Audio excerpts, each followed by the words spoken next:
Empieza la grabación. Muy bien. Listo. Muy bien, vamos a empezar con la clase. Vamos a empezar a hacer un repaso un poquito más rápido. Voy a ir con el repaso, así retomamos más o menos donde recuerdo que dejamos, ¿eh? Creo que dejamos en rango de inflamabilidad, si mal no recuerdo. Bien.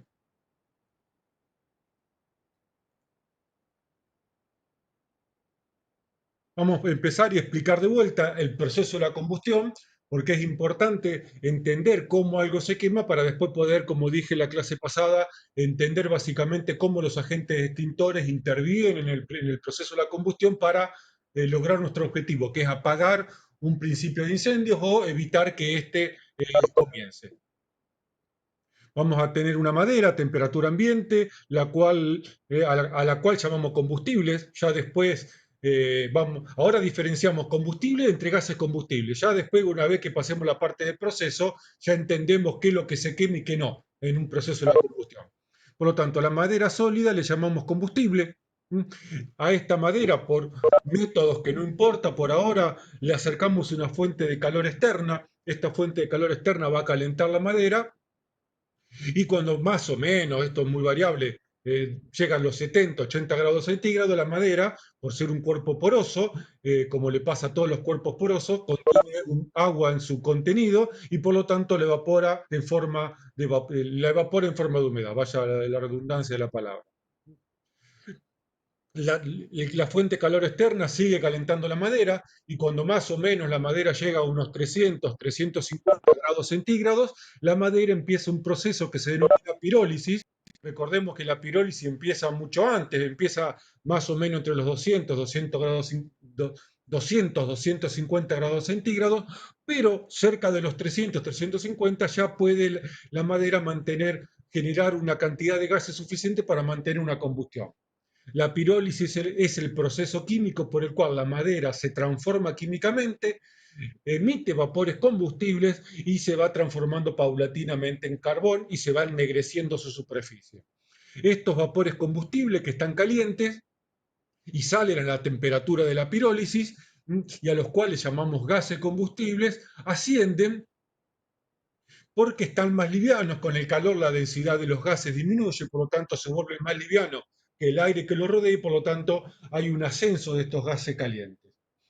A medida, habíamos dicho también que se genera un fenómeno de depresión en la zona de gases calientes, producto de la disminución de la temperatura, y esto hace que como el aire externo a esta masa de gases caliente está a un pequeño diferencial mayor de presión que la presión que tiene adentro la masa de gases combustibles, voy a bajar un poco la velocidad, por lo tanto, el aire ingresa por un fenómeno que se denomina difusión y ingresa por diferencia de presión. La presión que tiene el aire que está externo a la masa de gases combustibles es un poquito mayor que la que tienen los gases combustibles. Por lo tanto, los fluidos, como se mueven de ambientes de mayor presión a ambientes de menor presión, van a ingresar solito a la zona de gases combustibles. Cuando sucede esto, obviamente, esto está sucediendo todo al mismo tiempo. Yo lo divido, lo separo, lo voy frenando, lo voy arrancando para que se entienda pedagógicamente y didácticamente. A medida que el aire ingresa y que los vapores combustibles van ascendiendo, se va formando lo que llamamos la mezcla combustible o la mezcla inflamable, que es esta combinación, esta mezcla entre el aire, que es el comburente, y los combustibles, ¿sí? En este caso, vapores combustibles. Hasta acá todavía no encendimos nada, hasta acá no hay fuego. Cuando la mezcla combustible llega como mínimo a la temperatura de ignición, aparece la fuente de ignición. Esto recuérdenlo, la fuente de ignición aparece a la temperatura de ignición. Ignición, de inicio, de comienzo. Y la mezcla se encuentra dentro del rango inflamable o rango de inflamabilidad o rango de combustibilidad, la palabra es indistinta, entonces recién ahí podemos decir que están dadas las condiciones para que se inicie el proceso de la combustión. Y aparece como consecuencia de esta combustión lo que habitualmente denominamos como llama o fuego. El fuego o la llama es un producto de la combustión. Esteban tiene una duda, dale. ¿Te escucho o te leo?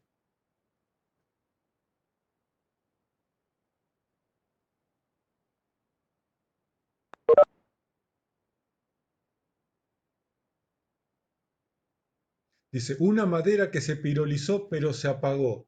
¿Alcanza más rápido la ignición?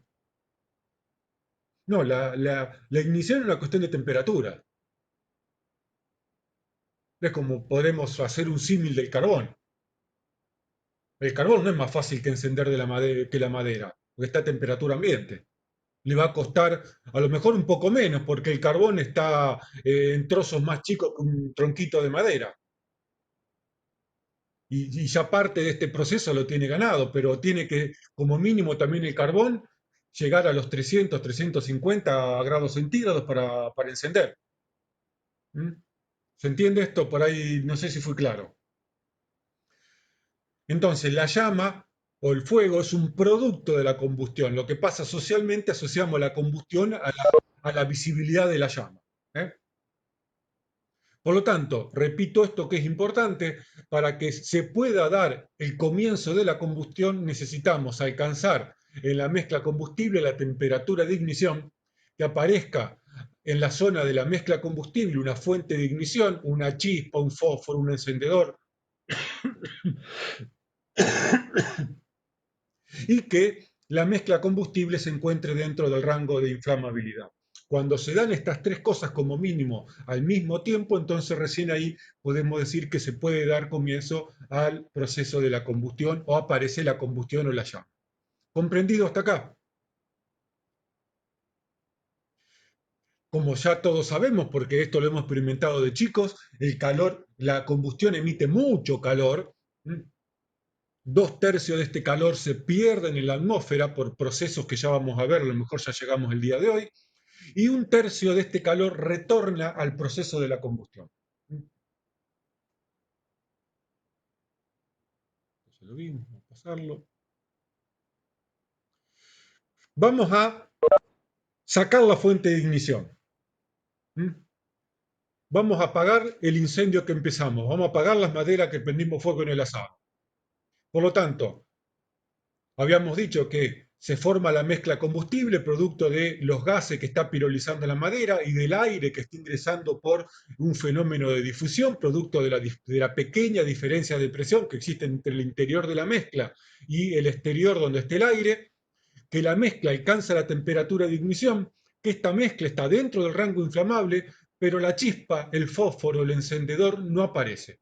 Y por lo tanto, como nos está faltando este tercer elemento, no hay combustión, pero ni siquiera un poquito de combustión. Obviamente, la masa de gases combustible y la mezcla está caliente, pero si no aparece este tercer elemento, no hay posibilidad de que se inicie la combustión. Si la temperatura sigue aumentando, y no aparece la temperatura de ignición, perdón, la fuente de ignición, tampoco hay combustión.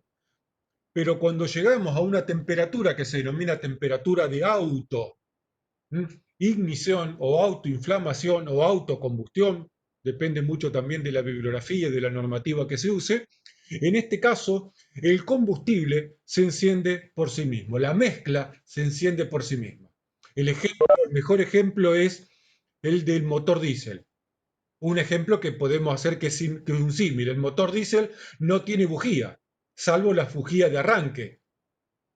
Y si no tiene bujía de arranque, lo empujamos un poco, empezó a dar las primeras pistonadas y el diésel no lo paras más.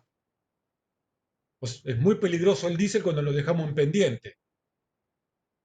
Y empezó a agarrar velocidad porque arranca el motor. ¿Dónde está la fuente de ignición en el diésel? En ningún lado. En ese caso, la mezcla combustible entre el aire y los vapores de gasoil que ingresan mediante el carburador al cilindro se autoinflaman producto de la presión y la temperatura que logra tener el motor. Pero básicamente por una cuestión de presión. Pero autoinflaman, no hay bujía. La temperatura de autoinflamación también es importante tenerla en cuenta porque hay muchos productos inflamables que tienen temperaturas de autoinflamación muy bajas y si los transportamos, los producimos, los almacenamos por encima de la temperatura de autoinflamación, se transforman en productos extremadamente peligrosos porque cualquier pérdida que exista al ambiente de ese producto está en condiciones de encender. En este momento no recuerdo ninguno de los que tienen temperatura de autoinflamación subambiental. Se le denomina subambiental a aquellas cosas que están con temperaturas por debajo del ambiente, o sea, lo que denominamos un 20 grados centígrados como temperatura normal.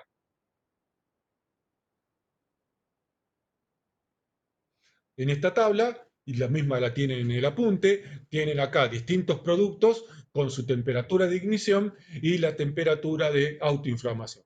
Fíjense, el alcohol el aldehído acético tiene una temperatura de autoinflamación bastante bajita, 185 grados centígrados. La nafta también, 260. Vamos a ver este concepto del balance térmico. Habíamos dicho que la combustión es un proceso dinámico. Por lo tanto, digamos, la figurita está estática, pero tengan que entender que la combustión, el proceso de la combustión está consumiendo no solamente aire, sino está consumiendo gases combustibles. Del aire no me preocupo por el momento porque el aire sobra. No es un sobrante, pero me sobra aire en la atmósfera. Por lo tanto, a la combustión le tengo que ir agregando paulatinamente gases combustibles a medida que la combustión lo va combustionando. Es como un vaso, si voy tomando y no lo voy cargando, en algún momento el vaso se queda vacío. Por lo tanto, si quiero mantener el vaso lleno, a medida que voy tomando Fernet con coca, tengo que agregando coca y Fernet, coca y Fernet. Si dejo de agregar algo, ya, se me vació. A veces estos ejemplos tontos sirven y son fáciles de entender. Ahora, saca energía la madera sólida para generar gases combustibles o para poder pirolizar. Necesita calor. La madera, si no logra obtener calor suficiente, no piroliza lo suficiente, o sea, no genera la suficiente cantidad de vapores combustibles para mantener el consumo de vapores combustibles de la combustión, de la reacción química de la combustión. Y ahora bien, ¿de dónde saca calor el combustible para poder seguir pirolizando y para poder seguir manteniendo este consumo de vapores combustibles? Lo saca, por un lado, del tercio de calor que retorna de la propia combustión. Lo saca de la fuente de calor externa y lo va a sacar de este pequeño diferencial de fuente de ignición. Y por lo tanto, hay un balance térmico mínimo que se tiene que generar. Habíamos dicho, me adelanté a la presentación. El calor es el parámetro más importante, es el factor más importante en todo el proceso de la combustión. Si no dominamos, si no controlamos el calor que está presente en el proceso de la combustión, siempre vamos a estar en riesgo de incendio. Y vamos a ver qué agentes extintores controlan el calor y por qué el agua se transforma en quizás el agente extintor más importante, porque es casi el único o es el que más cantidad de calor puede absorber, mientras que el resto está muy limitadito en cuestiones de calor. Pero bueno, no me quiero adelantar mucho y complicarla todavía. Por lo tanto, hay un balance mínimo que tiene que darse, que el calor externo más el calor que aporta la fuente de ignición, más el calor que retorna del tercio del proceso de la combustión, tiene que ser mayor o igual, al menos, al calor que necesita el combustible para pirolizar y producir gases combustibles. Si este balance hace que de repente el calor externo desaparezca, el tercio de calor no sea el que corresponde o hay un desbalance, la combustión se apaga. Va el combustible a seguir pirolizando. El combustible, la madera, no va a dejar de pirolizar. No va a generar la suficiente cantidad de vapores combustibles para estar dentro del rango de inflamabilidad. Estamos complicando la explicación porque tienen que acordarse lo que vimos en la clase pasada de rango de inflamabilidad. Esto en los inflamables es mucho más visible. Yo puedo apagar un incendio de inflamables y el inflamable sigue emitiendo vapores combustibles, como la nafta. La nafta es un producto peligroso, como tantos inflamables, porque a temperatura ambiente está emitiendo vapores combustibles, como el alcohol medicinal, el alcohol etílico. Abro el alcohol etílico, lo tiro sobre la mesa y en un par de segundos el alcohol etílico desapareció. O sea que está casi en condiciones de que aparezca la fuente de ignición y encienda solito. Eso es lo que hace peligroso determinados tipos de inflamables. De a poquito la vamos a ir complicando y vamos agregando cosas. Por lo tanto, la combustión se empieza a autoabastecer de su propio calor. Y como todos sabemos, porque esto lo hemos experimentado, la combustión genera mucho calor. Tanto calor que llegado un momento, cuando la mezcla combustible alcanza la temperatura de inflamación, esto sucede en tiempos muy poquito tiempo sucede, en los inflamables casi el paso de temperatura de ignición a la de inflamación es casi instantáneo. Cuando la mezcla llega a la temperatura de inflamación, entonces estamos en condiciones de que la combustión se autoabastezca de su propio calor. Genera tanto calor que prescinde o puede prescindir tranquilamente de la fuente de calor externa y de la fuente de ignición. ¿Comprendido esto? Esto como hagan el experimento, agarren un vasito, pongan el alcohol medicinal o alcohol de quemar y prendanlo a fuego. Y van a ver que instantáneamente ya, si hay mucha temperatura o poca temperatura en el ambiente, ya no importa. Si la sacan o le agregan el fósforo, no importa. ¿Cómo se mantiene encendido el alcohol? Y o el alcohol medicinal o el de quemar. ¿De dónde saca el calor? De la propia combustión. Y esto es lo que lo hace peligroso a los incendios.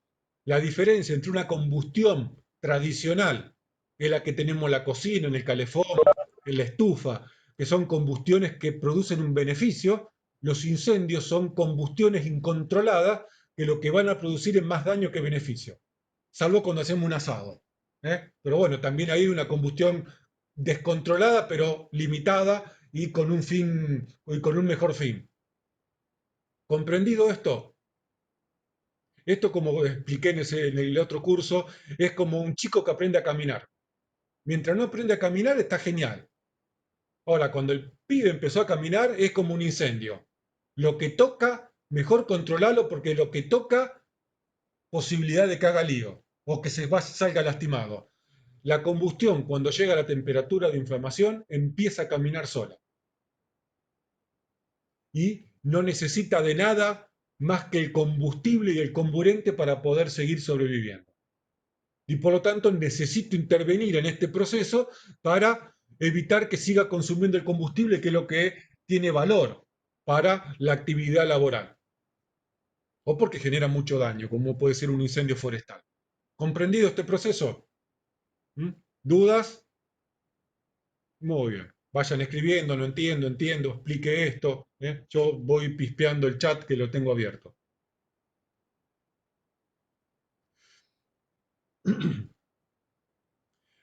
Bien, esto es lo que se denomina una combustión espacial o combustión de llama, como se denomina. Combustión espacial porque ustedes están viendo acá que la llama o que la combustión sucede acá adentro, ¿m?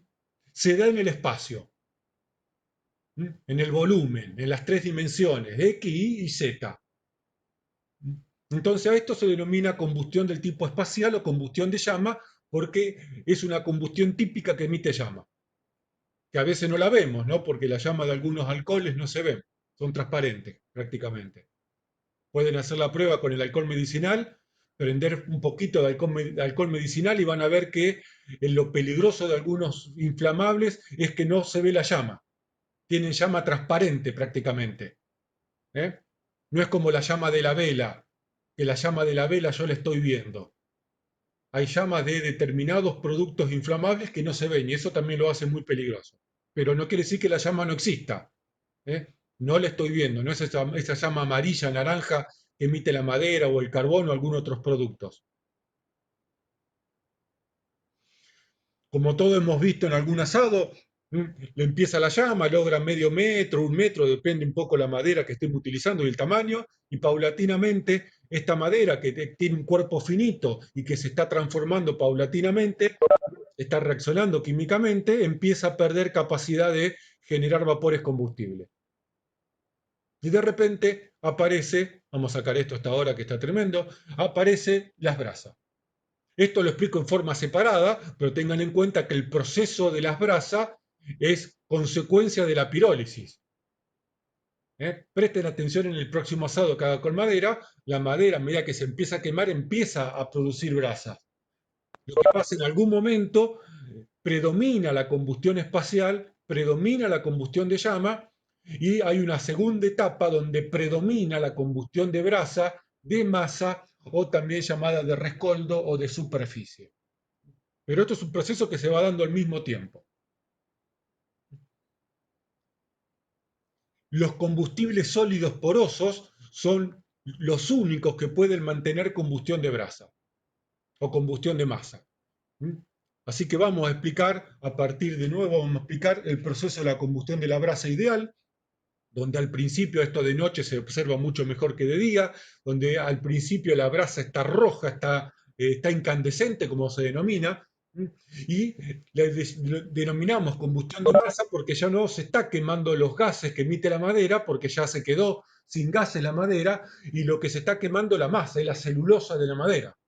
Por eso se denomina combustión de masa. O combustión de superficie también porque se va quemando como si fuese una cebolla de a capa externa que va teniendo esta madera. Brasa o rescoldo es el nombre que se le da a este tipo de combustión. Son sinónimos. Por lo tanto, al principio se va a quemar la primera capa de cebolla, de madera, que va a emitir luz, que va a ser radiante.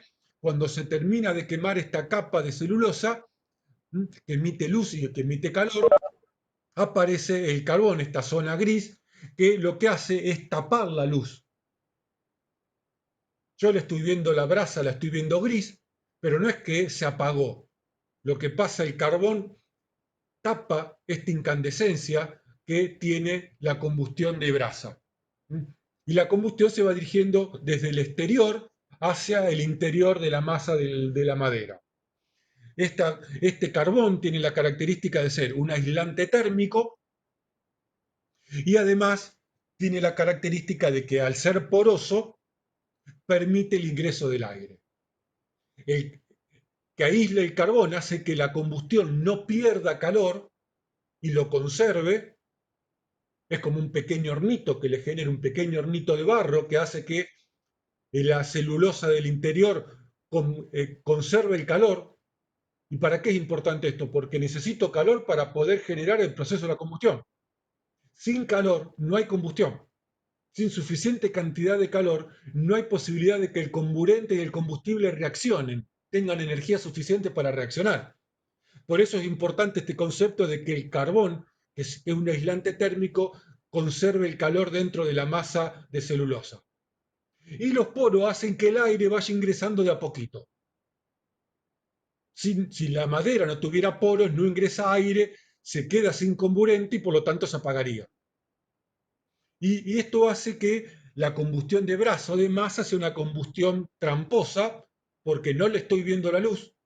Y esto es lo que la hace peligrosa para cuando estamos en un camping o haciendo un fuego al aire libre, porque no veo la luz, la veo la brasa y me parece que está fría, metí la pata arriba de forma descuidada y de ahí directamente al médico, un mes rengo ando. Y también esto hace que sea una combustión lenta, muy lenta, y que en definitiva la brasa persista mucho más tiempo que la combustión de llama o la combustión espacial. ¿Comprendido esto? ¿Dudas hasta acá?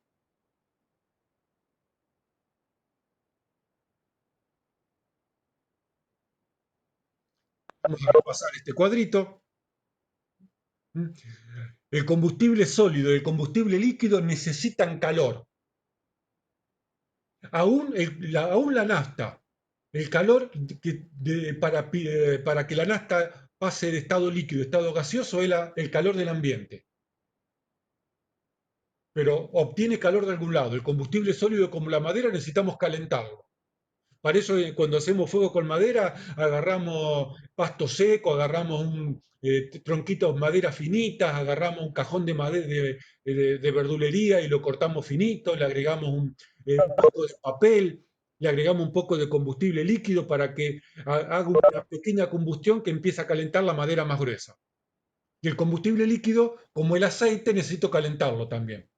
El aceite de cocina, que es combustible, no prende fuego. Agarren ahora, después de la charla, agarren la freidora, el aceite, pónganle un fósforo, acérquenselo y el aceite de cocina no prende fuego. Para poder prender fuego el aceite de cocina necesitamos calentar el aceite de cocina.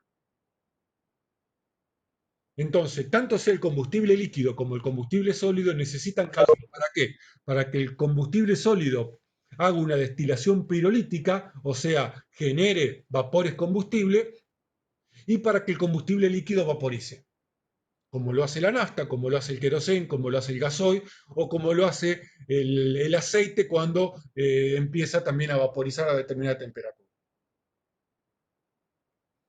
Ambos emiten vapores combustibles. Y este vapor combustible aporta a la mezcla combustible. Los combustibles gaseosos, por su condición, ya están en estado gaseoso a temperatura ambiente, como el gas natural. Existe a temperatura ambiente como gas y por lo tanto no necesita ninguna fuente de calor para poder transformarse en gas, por lo menos a temperatura ambiente. Por el proceso de difusión, y vamos a ver después por qué otras maneras tiene el aire de ingresar, ingresa el aire a la mezcla combustible. Necesitamos que esta mezcla combustible que aparezca la fuente, que alcance, perdón, la temperatura de ignición, que se encuentre dentro del rango de inflamabilidad y que aparezca la fuente de ignición. Cuando suceden estas tres cosas, entonces recién ahí aparece el fuego como sinónimo de la combustión, como señal de que hay una combustión. Este fuego emite calor, 2/3 de este calor se pierden a la atmósfera o al ambiente, como decimos normalmente, y 1/3 del calor retorna al proceso de la combustión. ¿Comprendido este proceso? Este es un esquema muy simple que les permite recordar y visualizar todos los elementos del proceso de la combustión. Si esta parte se entendió, entonces vamos a repasar algo que ya vimos la clase pasada, que son los límites de inflamabilidad. Entonces, con los límites de inflamabilidad vamos a meter la cabeza, virtualmente obviamente, dentro de la mezcla combustible. Hagamos de cuenta que la mezcla combustible es un globo que está lleno de aire y lleno de gases combustibles o vapores combustibles. Por lo tanto, vamos a analizar qué sucede adentro de ese globo llamado mezcla combustible con las proporciones de aire y las proporciones de gases combustibles que pueden obtenerse dentro de un ambiente como un globo. Vamos a construir de vuelta el gráfico de rango de inflamabilidad. Vamos a partir de un eje horizontal donde vamos a empezar con el cero de combustible, de gases combustibles. Ya a esta altura, cuando decimos combustible, estamos diciendo la parte que reacciona a la combustión, o sea, los gases combustibles. Y en el extremo derecho, 100% de combustible. Vamos a trazar otro eje superior y paralelo al del combustible, que va a ser el del aire. En oposición con el 0% de gases combustibles, colocamos el 100% del aire. Y en oposición con el 100% de gases combustibles, colocamos el 0% de aire. Y por lo tanto, este gráfico, que lo hacemos en diagonal, porque de alguna manera representa todas las combinaciones posibles que puede haber en un determinado ambiente de gases, combustible y aire. Donde tenemos en el extremo izquierdo una mezcla que va a tener 0% de gases combustible y 100% de aire, como la habitación donde estamos nosotros ahora, donde están ustedes, donde vivimos normalmente, y en el extremo derecho de la pantalla un ambiente donde tenemos 100% de gases combustible y 0% de aire. El interior de una garrafa de gas. El interior de la garrafa de gas está acá. En el medio están todas las combinaciones posibles de aire y gases combustibles que puede componer este globo denominado mezcla combustible. Y van a haber dos límites, denominados límite inferior de inflamabilidad y límite superior de inflamabilidad, los cuales algunas bibliografías denominan límite inferior de explosividad y límite superior de explosividad, lo cual para mi entender es un error porque no estamos hablando de materiales que explotan, que ya vamos a ver que es una explosión más adelante, sino que estamos hablando de materiales que inflaman, que combustionan. Lo cual hay una pequeña diferencia entre una explosión y una deflagración o una detonación. Estos dos límites marcan el inicio de la composición mínima de gases, combustible y aire que pueden mantener una combustión, y esto es denominado límite inferior de inflamabilidad, y el límite máximo de gases combustibles mezclado con aire que pueden sostener una combustión. Y esto se denomina rango de inflamabilidad. El rango de inflamabilidad es el rango donde se da la combinación entre la mezcla de aire y la mezcla de gases que pueden mantener una combustión. Por debajo del límite inferior de inflamabilidad no hay posibilidad de combustión. Ni siquiera un poquitito así, a veces le hago trampa con estas preguntas. Ni siquiera un poquito así. ¿Por qué? Porque no tenemos suficiente cantidad de gases combustibles. El eje del combustible disminuye hacia la izquierda. Y por encima del límite superior de inflamabilidad tampoco hay posibilidad de combustión, ni siquiera un poquitito así de combustión. La combustión solamente se puede mantener dentro del rango de inflamabilidad. No importa si hay fuente de ignición y no importa la temperatura que alcance la mezcla. Si la mezcla no se encuentra dentro del rango inflamable, no hay posibilidad de combustión. Es como querer encender un globo lleno de aire. No importa que tan caliente esté el aire, no importa si le acercamos un fósforo o una fuente de ignición más potente. Si no hay combustible por encima del límite inferior dentro del globo, no hay posibilidad de que haya una combustión. Comprendido esto, lo que son los rangos de inflamabilidad son propiedades de cada combustible. Cada combustible tiene propiedades de rangos de inflamabilidad. Ahí le habilité la pantalla para escribir al que me lo pidió. ¿Comprendido esto?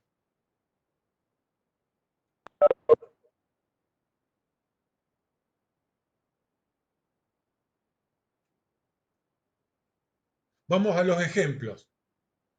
La acetona, con que los que se hacen las uñas o las manos, como se denomina, se sacan el esmalte. Por lo menos mi vieja hacía eso y lo sigue haciendo. Y vamos a repasar de vuelta que todos los inflamables tienen un límite inferior de inflamabilidad que los caracteriza por ser muy bajo, muy chiquito. La acetona, un 2,6% de acetona en relación al volumen de aire, tiene capacidad de entrar en combustión. Y tiene un límite superior también muy bajito. Los inflamables por lo general se caracterizan todos, salvo algunas excepciones obviamente, por tener límites de inflamabilidad bajo, lo cual los hace peligrosos porque con poquita cantidad en un ambiente están en condiciones de encender, como la nafta, por ejemplo, pero a su vez también tiene una característica que al tener un límite superior al bajo, necesitan mucho aire para mantener la combustión, lo cual los hace peligrosos en un ambiente cerrado, porque compiten con el aire que necesitamos nosotros para vivir. Ese es un problema. Por eso las combustiones en ambientes cerrados son peligrosas, porque consumen mucho aire. Y los incendios nos van a sacar el aire a nosotros. Competimos por el aire que necesitan las combustiones. Por lo tanto, es muy peligroso tener una combustión sin un aporte externo de aire. Por eso son muy peligrosos de tener una calefaccionar con la hornalla de la cocina o calefaccionar con el horno, porque no tienen aportes externos de aire, sino lo sacan de la propia cocina o del propio ambiente. Por eso las estufas de tiro balanceado, porque toman el aire de combustión, lo toman de afuera y emiten los productos de la combustión afuera, no adentro. Esto también nos ayuda a entender un poquito la peligrosidad de algunas combustiones. Sin aire no vivimos. El alcohol etílico, fíjense lo estrecho que es el rango de inflamabilidad. El acetileno es un gas muy peligroso, tiene un rango muy amplio de inflamabilidad.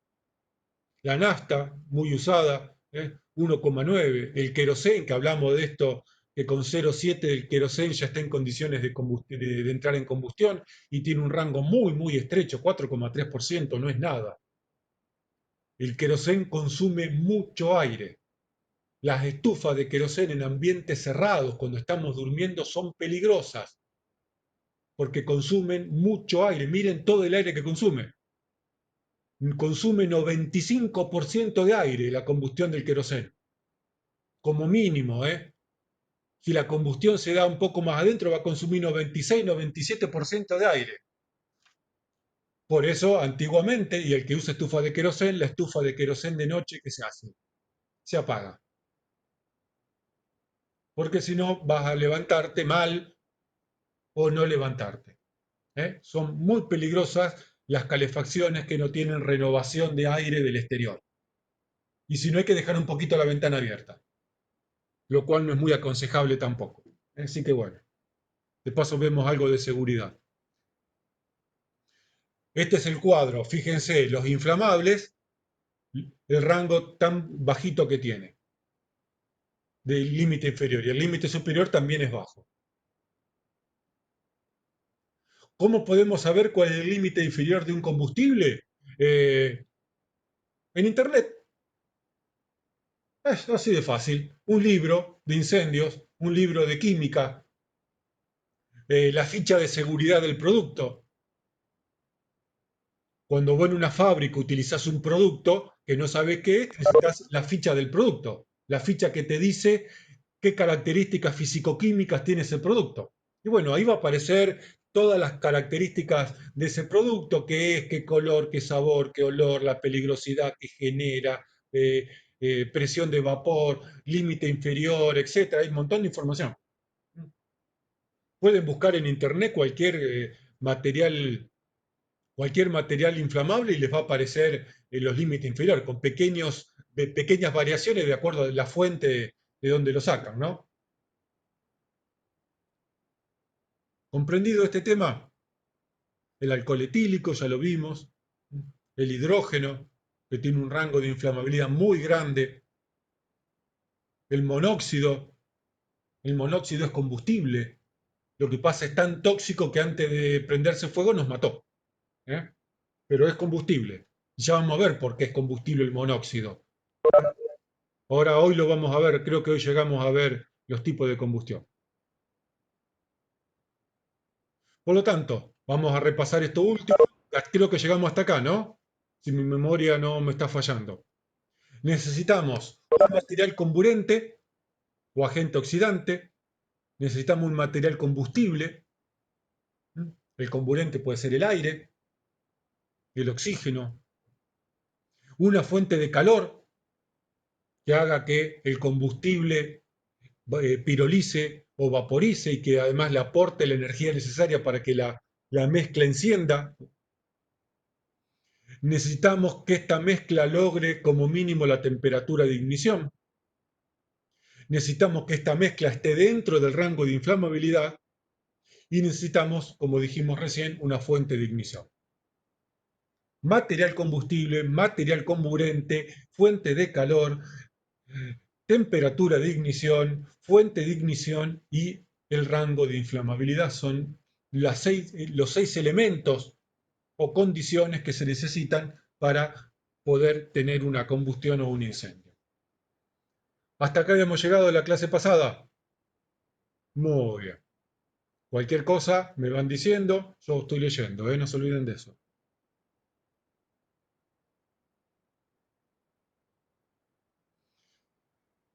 Creo que esto no lo vimos todavía, ¿no? Aunque sí tienen material para trabajar, para responder preguntas. Hasta acá vimos el proceso de la combustión, es decir, cómo una madera pasa de estar en la bolsa que le compramos al, al mercadito para hacer el asado a estar prendida a fuego y tener brasas debajo de una tapita de nalga, muy linda, que se me cae la baba en este momento, de solo pensarlo. Pero todavía no hablamos qué es la combustión. Hablamos cómo se quema un combustible, qué pasos da un combustible para pasar de no estar combustionando a estar combustionando. Ahora, ¿qué es la combustión? Y eso es lo que vamos a resolver en este tema. ¿Qué es la combustión? Una reacción química. Y para que haya una reacción química necesito dos elementos, ¿m? A los cuales llamamos combustible y comburente. ¿Reacción química de qué tipo? Porque reacciones químicas hay de todos los colores y de todos los tipos, y seguramente en química algunas van a ver. Una reacción típica muy común que se denomina reacción química de óxido-reducción. Entonces, la combustión es una reacción química del tipo de óxido-reducción, donde, por lo tanto, para que se produzca una reacción química necesito dos elementos. No hay reacción química si no tengo dos elementos. Por eso, esto explica por qué el rango de inflamabilidad. Para que el combustible pueda reaccionar con el aire, necesitan que ambos reactivos, como se los denomina, estén en proporciones adecuadas. Si no, no hay posibilidad de reacción. ¿Mm?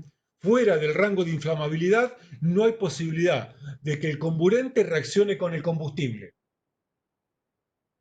Esto lo vamos complejizando y vamos a ir utilizando de a poco todo lo que vamos viendo y dejando atrás. ¿Eh? Por lo tanto, repito, la reacción química, la combustión es una reacción química del tipo de óxido-reducción. Pero dentro del mundo de las reacciones químicas de óxido-reducción, la combustión tiene algunas características en particular. Primero, se produce a alta temperatura. Esto parece una obviedad, pero está bueno aclararlo. Es exotérmica. Exotérmica implica que genera calor, emite calor, exo, hacia afuera. ¿Eh? Endo, hacia adentro. No confundir el calor que necesita el combustible para pirolizar, que eso es un proceso endotérmico donde el combustible madera necesita mm, captar calor para poder pirolizar, a el proceso a la combustión. La combustión es exotérmica. Cuando aparece la llama, como sinónimo de combustión, aparece el calor. La combustión emite calor y eso se denomina exotérmico. Emite calor hacia el exterior. Se produce a una alta velocidad de oxidación. O sea, el combustible con el comburente, o sea, el aire, están reaccionando a alta velocidad. Y ahora esto lo vamos a terminar de ver, para que se quede claro. Autoalimentada. O sea, la energía que necesita esta reacción química para seguir produciéndose, la emite la propia reacción química. Y además, dentro de sus características, emite luz, emite llama, emite gases, etcétera, etcétera.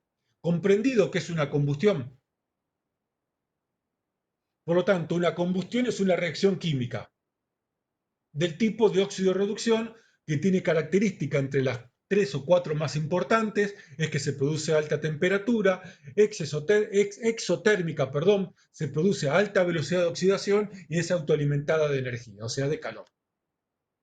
Por eso ahora es más fácil entender por qué la brasa que no presenta llama representa una combustión. Porque simplemente tengo el combustible, que es la celulosa, con el comburente, que es el aire, que están reaccionando químicamente. ¿Eh? ¿Se va entendiendo esto? Y por eso también esto explica el rango de inflamabilidad. Para que haya una reacción química necesito dos elementos. Y estos dos elementos, para que puedan reaccionar, tienen que estar en determinadas proporciones uno respecto del otro. Fuera de esas proporciones no hay posibilidad de combustión. ¿Comprendido esto? Ahora, ¿dónde se da la combustión? La combustión se da acá adentro. Por eso la combustión no es la llama. La llama es un producto de la combustión, es consecuencia de la combustión. La combustión se da en las llamas espaciales o en las combustiones espaciales en la zona de la mezcla. En la zona de la mezcla es donde reacciona ¿quién? El combustible con el comburente, que sería el aire en este caso, el más común de todos. ¿Se va entendiendo esto? Y esto explica por qué la importancia del rango de inflamabilidad. ¿Mm? Todavía vamos a seguir un rato más, con la cabeza metida dentro de la mezcla combustible, porque ahí suceden muchas cosas importantes. Ahí sucede el fenómeno del rango de inflamabilidad y ahí sucede la combustión.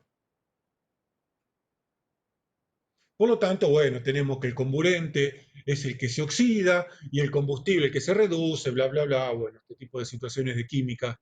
Yo soy ingeniero mecánico, así que imagínense lo que puedo saber de química. ¿eh? Vamos a pasar esto, vamos a llegar acá. Hasta acá se entendió que es una combustión. Se diferencia bien el proceso de la combustión de lo que es la combustión. ¿Mm? Muy bien.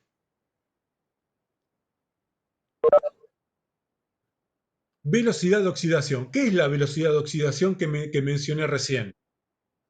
Lo cual dije que una combustión necesita que se produce una de las características de la reacción química de combustión es que se produce a alta velocidad de oxidación.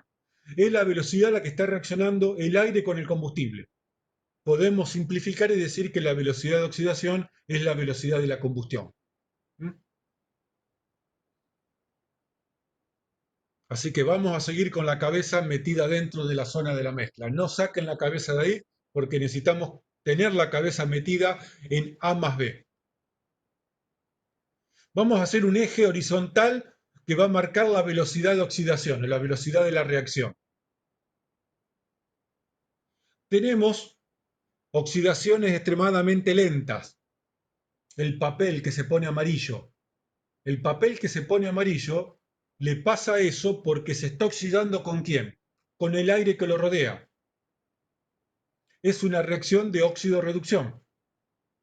El papel que se está oxidando y sabemos que es viejo porque está más amarillento, con el tiempo fue reaccionando químicamente con el aire y se va oxidando. Pero no constituye una combustión, porque se produce a baja velocidad de oxidación, se produce a baja temperatura y además no emite la suficiente cantidad de calor. Tenemos oxidaciones del tipo lenta, por ejemplo, un hierro que se oxida. El hierro se oxida porque sufre un proceso de oxidación con el aire que lo rodea, pero sin embargo no mantiene una combustión. Y a partir de una determinada velocidad de oxidación, tenemos lo que denominamos las oxidaciones rápidas, que tienen una velocidad de oxidación menor a 1 metro por segundo. Por ejemplo, el papel. ¿Cuál es la diferencia entre el papel que se está oxidando acá con esta velocidad y el papel que se está oxidando acá a una velocidad de oxidación rápida, que se está quemando, como decimos normalmente? Que acá presenta una oxidación de óxido-reducción del tipo de combustión. ¿Por qué? Porque pueden hacer la prueba, el papel cuando prende fuego se produce a alta temperatura, es más, los va a quemar, se produce una alta velocidad de oxidación, se autoalimenta de calor, genera calor, genera luz, genera llama y por lo tanto tiene todos los parámetros para considerarla una combustión. Mientras que el papel que se está oxidando en la repisa o en la mesa simplemente no representan, no tienen ninguna de estas características que nos determinen que es una combustión. Es una reacción química de óxido-reducción, pero no tiene al menos estos cuatro elementos más importantes que la diferencian de una reacción química de combustión. ¿Se entiende esto? ¿Por qué el papel que está sobre la mesa se oxida pero no es una combustión? Y el papel que le acerqué un fósforo y lo prendí fuego representa una combustión. El mismo papel, ¿eh?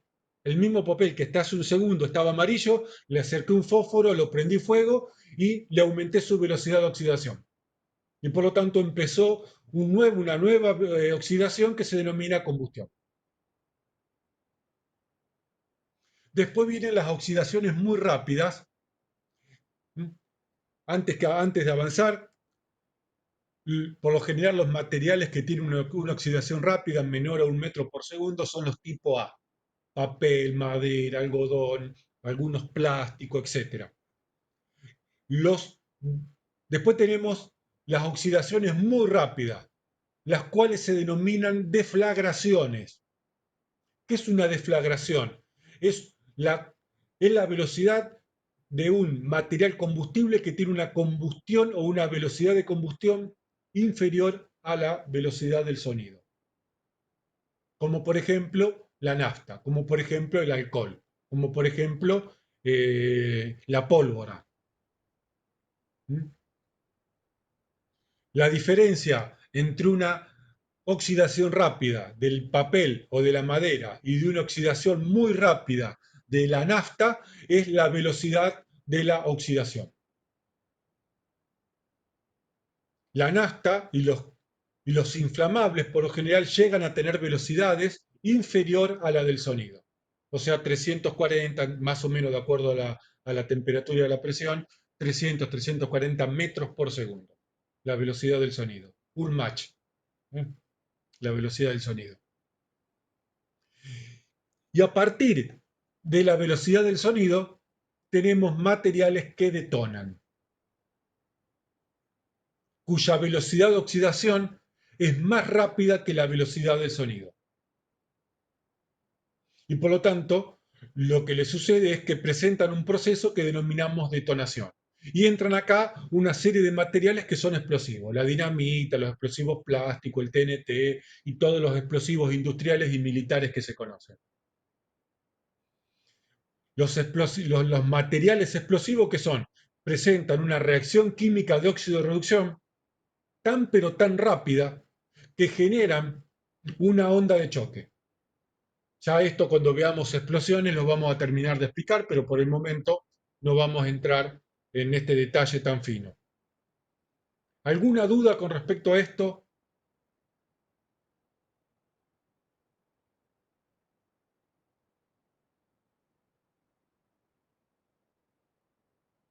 ¿Todo bien? Dice Agustina.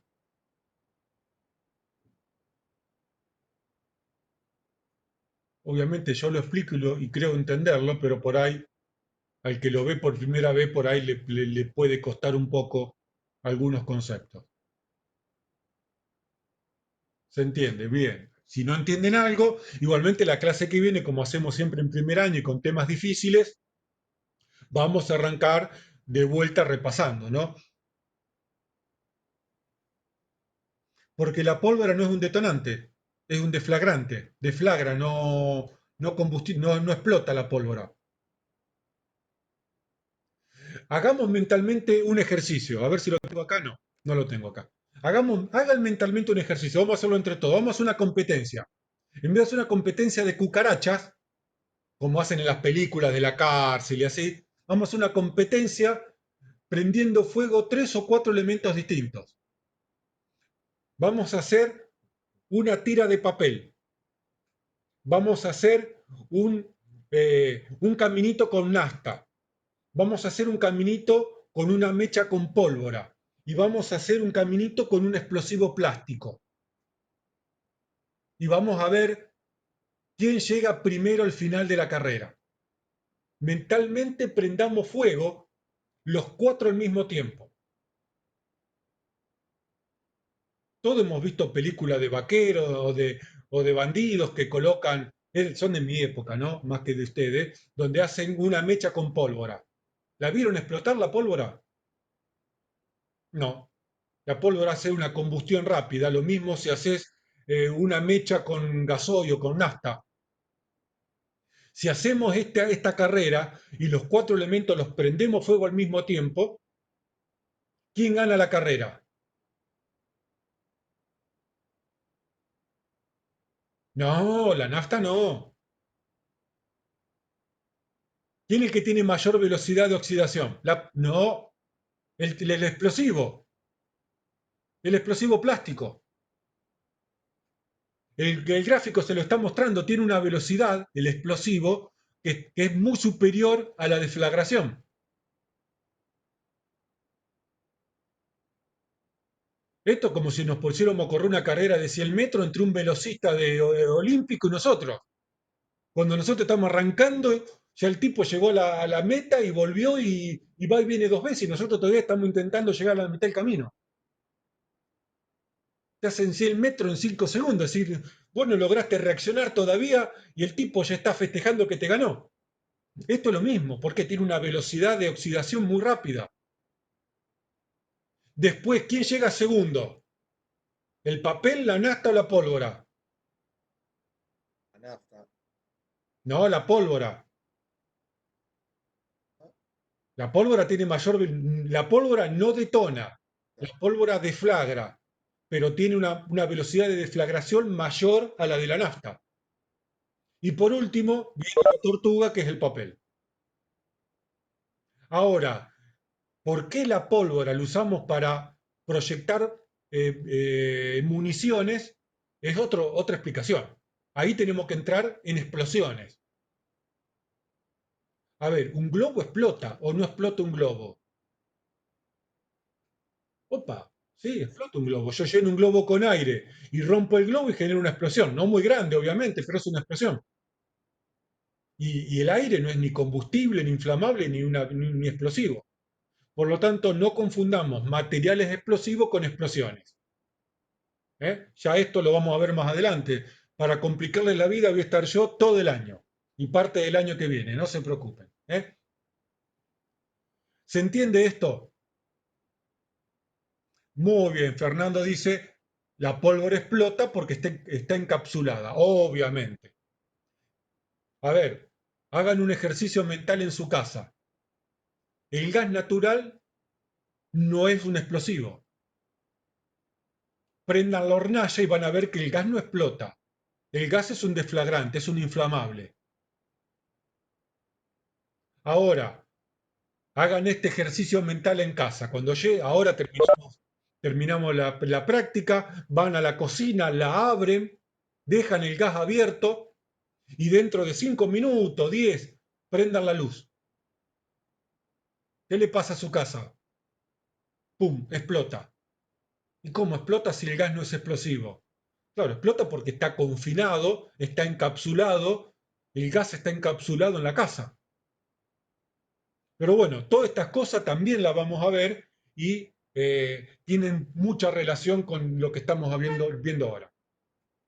No hagan esto de las explosiones. Hay ejercicios que solamente son para hacer en la cabeza de uno, en el imaginario, no para hacer en la práctica real. ¿Se entendió esto de velocidades de oxidación?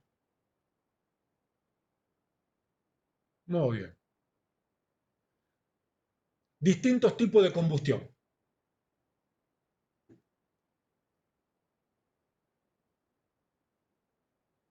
Vamos a ver ahora, seguimos con la cabeza metida dentro de la mezcla combustible, vamos a seguir analizando esta combinación entre aire y combustible para ver los distintos tipos de combustiones que se pueden presentar.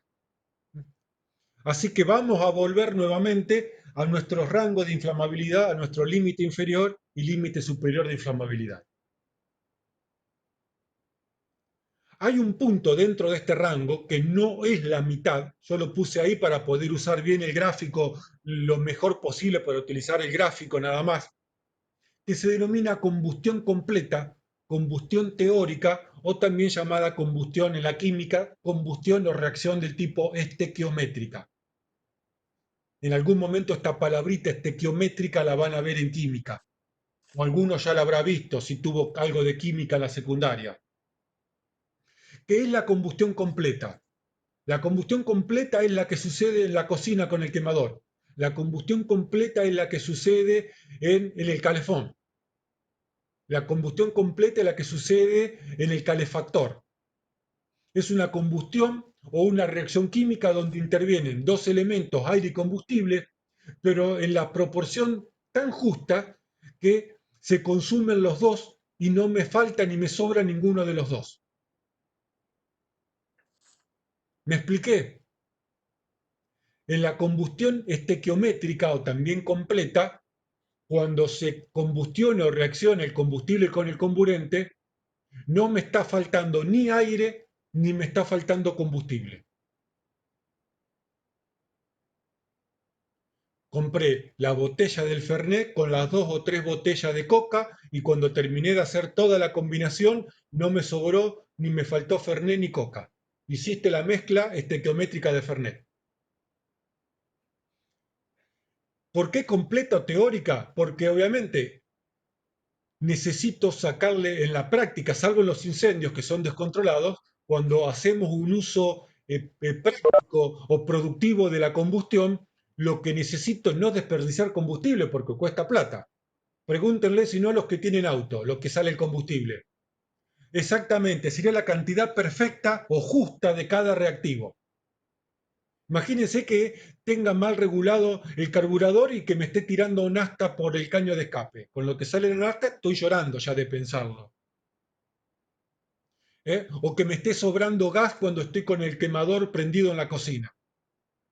Por lo tanto, cuando tenemos combustiones de las cuales vamos a sacar un provecho, como la cocina, como un auto, como una caldera, necesito optimizar el uso del comburente. Y eso se denomina combustión Si no, no vayamos. estequiométrica. No me sobra ni me falta ninguno de los dos. ¿Dudas con esto? Alguien estaba hablando recién, los dejo hablar.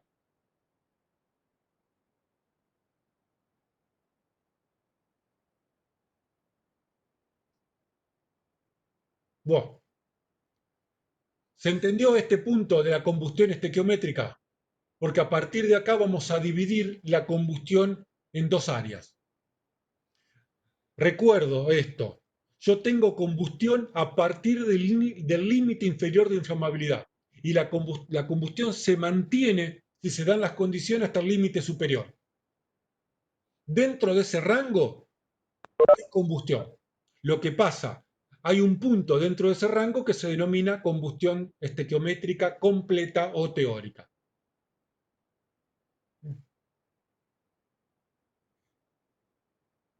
Si me muevo del punto estequiométrico hacia el límite superior de inflamabilidad, ¿qué pasa? Miren los ejes, no estamos en el salón y no puedo hacerlos participar y preguntarles y hacerlos pensar, pero si ustedes miran los ejes van a ver que si yo me empiezo a mover la combustión desde el punto estequiométrico hacia la derecha, me empieza ¿qué? A sobrar. Si en este punto tengo la combinación perfecta de los dos reactivos, no me sobra ni me falta ninguno de los dos, acá me empieza a sobrar combustible y me empieza a faltar ¿qué? Aire, porque el aire disminuye en este sentido. Y esto se denomina combustión incompleta. ¿Por qué incompleta? Porque me está faltando aire. En la reacción química de la combustión me empieza, por distintos motivos, a faltar aire. Existe menos comburente en la mezcla. Sí, obviamente, no estamos complicando todavía la explicación de que la temperatura, la energía puesta en juego también disminuye, ¿no? A veces no se pueden meter en la explicación tantos parámetros juntos porque no todos están todavía ágiles con el entendimiento de estos procesos. Ya después, más adelante, sí. ¿Mm? Entonces tenemos un proceso que desde que la combustión se empieza a mover, la mezcla combustible, recuerdo, la mezcla combustible empieza a moverse desde este punto. Bien, profe, ¿puede explicar de vuelta? Pregunta Micaela. Sí, vamos a explicar de vuelta. Micaela, ¿entendiste la combustión estequiométrica? Eso es importante, porque si a partir de ahí vienen las dos combustiones.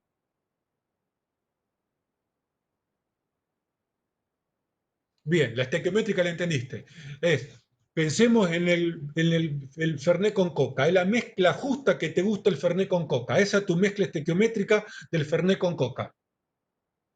Si te empieza a faltar coca o faltar Fernet, te empezás a mover hacia este lado y hacia este lado. ¿Sigue siendo Fernet con coca? Sí, totalmente. Lo que pasa, o va a tener mucha coca o va a tener poco Fernet. ¿Me estoy explicando?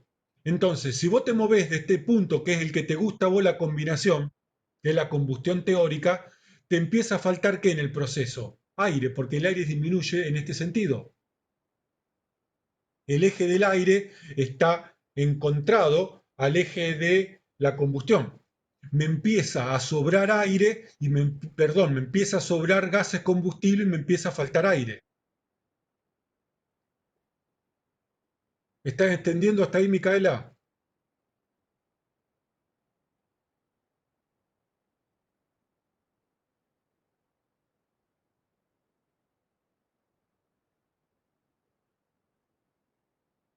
Vamos a esperar que Mica me responda. Muy bien. Entonces, si me está faltando un reactivo, me está faltando aire, que es uno de los reactivos que necesita la reacción química para producirse, me está sobrando el otro. Me está empezando a sobrar Fernet y no tengo suficiente cantidad de coca para hacer la combinación que más me gusta de Fernet con coca. Me está empezando a sobrar gases combustibles porque me está faltando aire. Parte de esos gases combustibles no encuentran la cantidad suficiente de aire para poder reaccionar químicamente. Pero hay un problemita. Estos gases combustibles están a temperatura caliente porque están saliendo del proceso de la combustión a 300, 400, 500, 600 grados centígrados. Imagínense el incendio, imagínense la llama. En esa combustión me está faltando aire. ¿Qué me está sobrando si me falta aire? Me está sobrando gases combustibles. Porque dijimos que en la mezcla estequiométrica es donde el combustible se encuentra con la cantidad justa de comburente para reaccionar. Y no me sobran ninguno de los dos. Pero si me muevo en este sentido, me sobra uno y me falta el otro. Pero ¿qué me está sobrando que es importantísimo para entender la peligrosidad de los incendios y cómo se mueven? Me sobran los que se denominan inquemados. ¿Qué son los inquemados? Son gases combustibles calientes. ¿Por qué calientes? Porque están saliendo a la temperatura a la temperatura de la reacción química que se está dando a 500, 600, 700 grados y que no encuentran suficiente cantidad de aire para reaccionar. Por lo tanto, se van como si no tienen aire para reaccionar, se van como gases calientes y ascienden con el humo. ¿Y qué necesitan esos inquemados para combustionar de vuelta? Encontrar aire en el piso superior. Exactamente, Julián puso aire. Y por lo tanto, donde ve el humo, van los inquemados, y donde van los inquemados, que ascienden por la caja de escalera, por la caja del ascensor, o salen por la ventana, donde encuentran aire suficiente, como están por encima de la temperatura de autoignición, ¿qué les va a pasar a esos inquemados? Encienden de vuelta, combustionan. Esto es la peligrosidad del inquemado. Esto es la peligrosidad de los procesos de combustión incompleta. No es que me esté sobrando combustible y estoy ahorrando combustible, estamos en un incendio. Si fuese el auto, estoy tirando plata por el caño de escape. lo cual es para llorar porque con lo que sale el combustible hoy en día no es para que el motor esté funcionando mal. Pero si es un incendio, los gases combustibles que me sobran están calientes, están en condiciones de combustionar. Lo único que le está faltando es aire porque estamos en un proceso de combustión incompleta.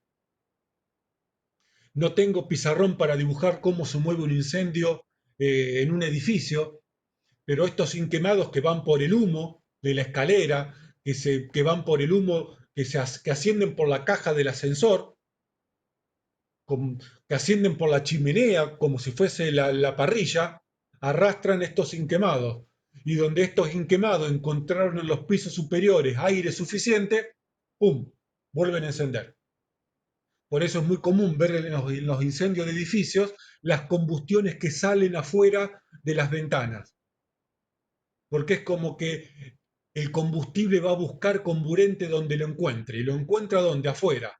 ¿Eh? Es como que tiene vida. ¿Y cuál es el principal inquemado? El monóxido de carbono.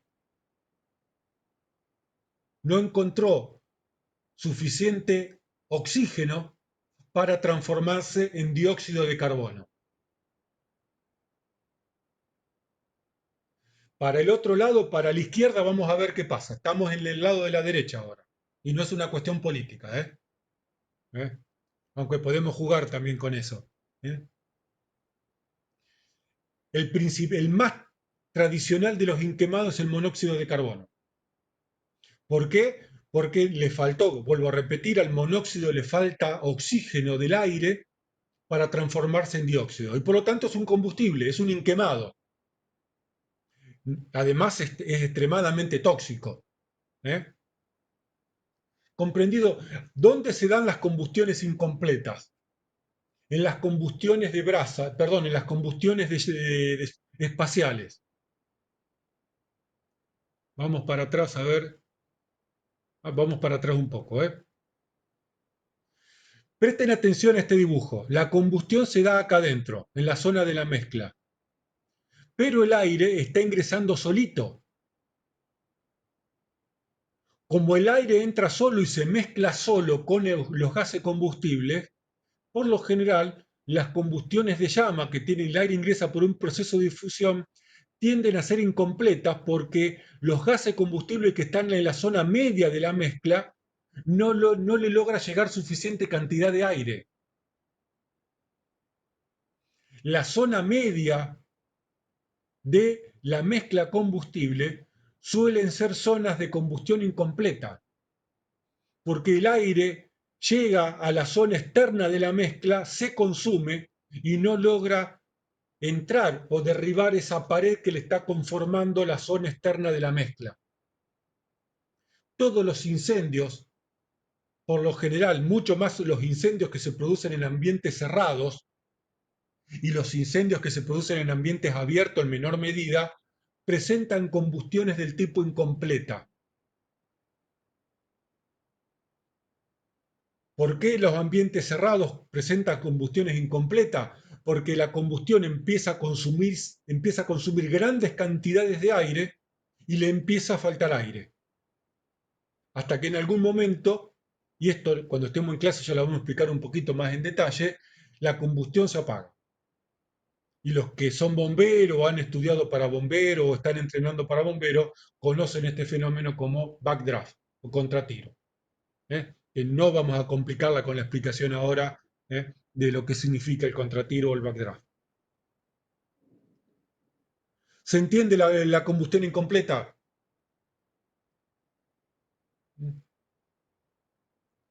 Quedo esperando a ver que me digan sí o si no entendieron. Igualmente esto la clase que viene, cuando estas cosas empiecen un poco a entrar en la cabeza y a relacionarse todo, lo vamos a volver a repasar. Muy bien.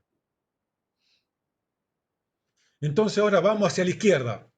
Que preguntaron qué pasa a la izquierda. Si me muevo del punto estequiométrico hacia el límite inferior de inflamabilidad, estamos en una zona que me está sobrando ¿qué? Aire. ¿Verdad es? Bien. me está sobrando aire. Desde el punto de vista de los incendios, esto no representa ningún problema. Porque de última, ¿qué no está sobrando en la naturaleza? Aire todavía. El aire es algo que todavía no sobra. Obviamente, si tiene un exceso de aire, se apaga. Pero estamos hablando de lo que sucede entre el límite inferior y el punto estequiométrico. Acá todavía hay combustión con un exceso de aire. ¿Mm?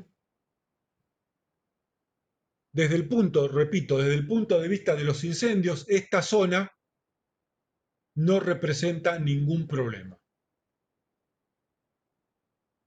Sí representa un problema muy serio dentro de los incendios, la zona de combustión incompleta, que además no la podemos controlar porque se da la combustión de llama o de espacial, se da básicamente como un proceso de combustión incompleta por la dinámica de cómo el aire ingresa a la zona de la mezcla.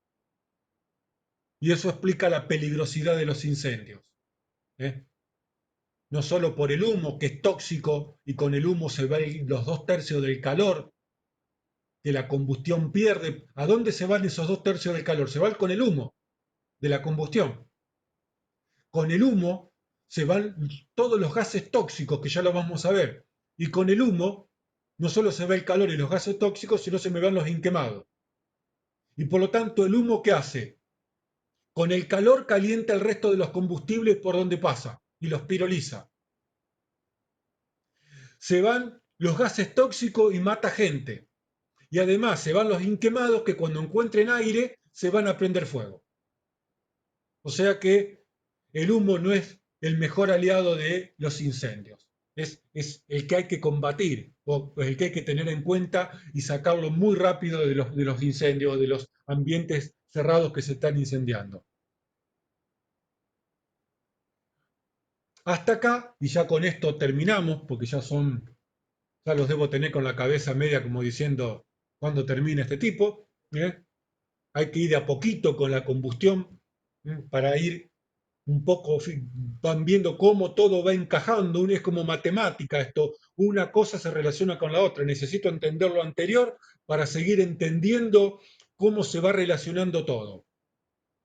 Hasta ahora estamos trabajando con un aire que es el que respiramos, que tiene un porcentaje de oxígeno del 21%.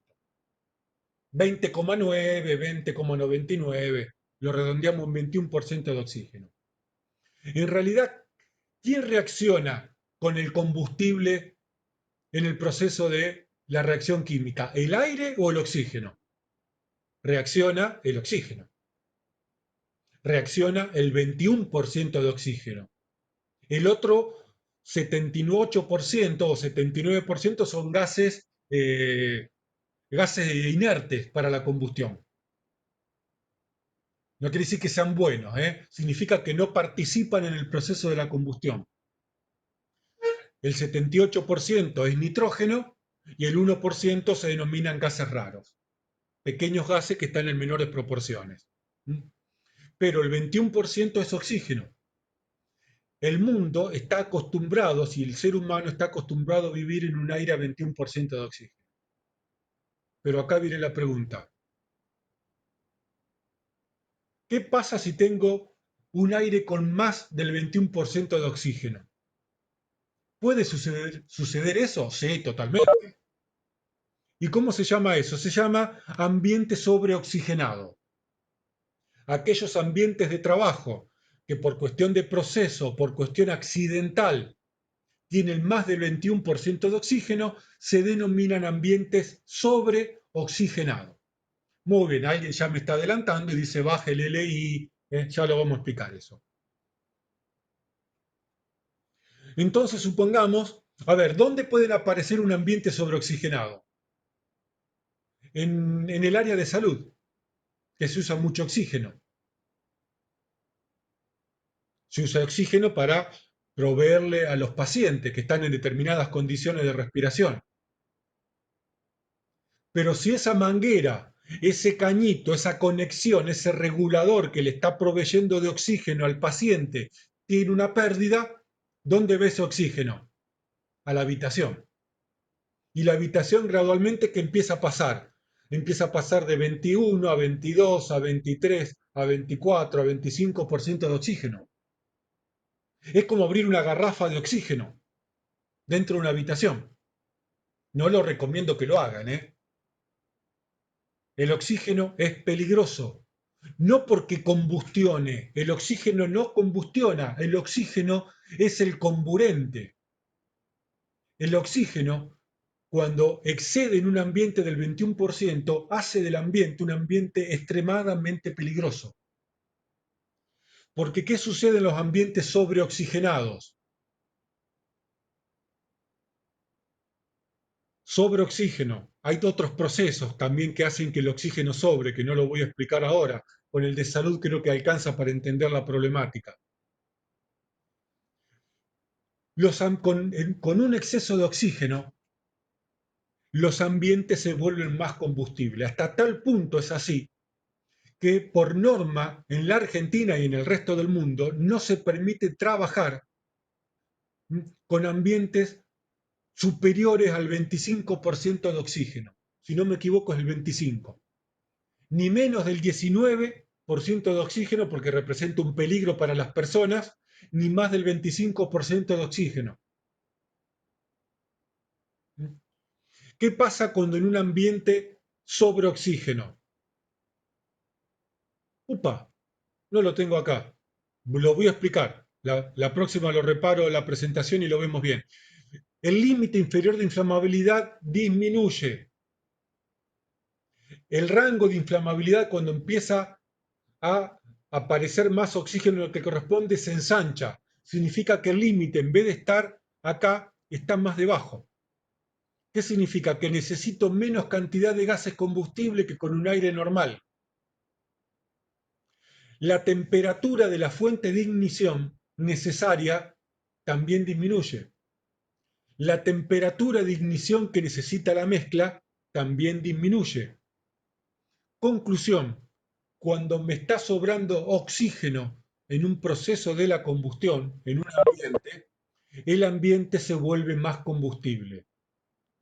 Lo que antes no combustionaba en un ambiente de 21% de oxígeno, ahora porque estamos en un 25, un 26, un 27% de oxígeno o un 30%, combustiona mucho más fácilmente.